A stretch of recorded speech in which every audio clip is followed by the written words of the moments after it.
देश भर में पेपर लीक के खिलाफ बवाल मचा हुआ है। मोदी सरकार की लेक्चर शिक्षा व्यवस्था के खिलाफ युवाओं के आंदोलन के बाद केंद्र में धर्मेंद्र प्रधान का इस्तीफा हो चुका, लेकिन व्यवस्था में सुधार होता हुआ दिखाई नहीं दे रहा, क्योंकि पेपर लीक के सिलसिले थमने का नाम नहीं ले रहे। अब खबर ये आ रही है कि ओडिशा मेडिकल पीजी परीक्षा का पेपर भी लीक हो गया, जिस पर बवाल मच गया। तो क्या है पूरी खबर, जानेंगे इस रिपोर्ट में। केंद्रीय शिक्षा मंत्री धर्मेंद्र प्रधान का इस्तीफा हो गया है। इसके बावजूद देश की लचर शिक्षा व्यवस्था में कोई सुधार होता दिखाई नहीं दे रहा। पेपर लीक के सिलसिले थमने का नाम नहीं ले रहे। अभी तक नीट पेपर लीक के दोषियों को सजा भी नहीं मिली कि एक और मेडिकल परीक्षा का पेपर लीक हो जाता है।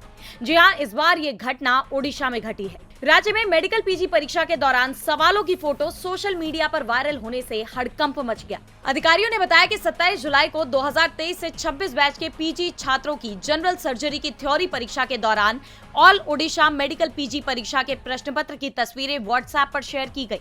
अधिकारियों के मुताबिक ऐसा लगता है कि तस्वीरें परीक्षा हॉल के अंदर से ली गई थी, यानी कोई शख्स सेंटर के अंदर मोबाइल या इलेक्ट्रॉनिक डिवाइस अंदर ले जाने में कामयाब रहा।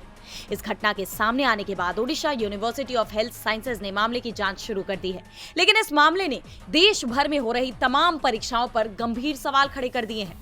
हालांकि एमकेसीजी मेडिकल कॉलेज के डीन प्रोफेसर हरिकृष्ण दलाई का कहना है कि शुरुआती जांच में यह मामला पुराने पेपर लीक जैसा नहीं लगता, लेकिन सवाल ये उठ रहे हैं कि अगर इसी तरह एक के बाद एक पेपर लीक होते रहेंगे तो छात्र इस सिस्टम पर भरोसा कैसे कर पाएंगे। इसे लेकर कांग्रेस ने भी राज्य की एनडीए सरकार से लेकर केंद्र की मोदी सरकार तक को घेरा है। पार्टी ने एक्स पर पोस्ट किया कि एक और पेपर लीक। खबर है कि ओडिशा मेडिकल पीजी परीक्षा का पेपर लीक हो गया।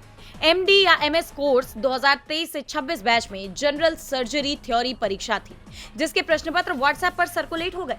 जब एक निजी मेडिकल छात्र तक ये प्रश्न पहुंचे, तब जाकर कॉलेज प्रशासन को पता चला। उससे पहले पूरा सिस्टम सोया हुआ था। एक तरफ नरेंद्र मोदी सिर्फ रीलबाजी में व्यस्त हैं और दूसरी ओर paper leak mafia double engine सरकार के सिस्टम में सेंधमारी कर रहे हैं। शर्मनाक। पेपर लीक के इन मामलों ने बीजेपी सरकारों को कटघरे में खड़ा कर दिया है। सवाल ये उठ रहे हैं कि आखिर कब तक युवाओं की मेहनत और उनके भविष्य के साथ इस तरह खिलवाड़ होता रहेगा। बहरहाल अब देखना यह होगा कि इस मामले की जांच में क्या निकलकर सामने आता है और सरकार इस पर क्या कदम उठाती है। डीबी लाइव की रिपोर्ट।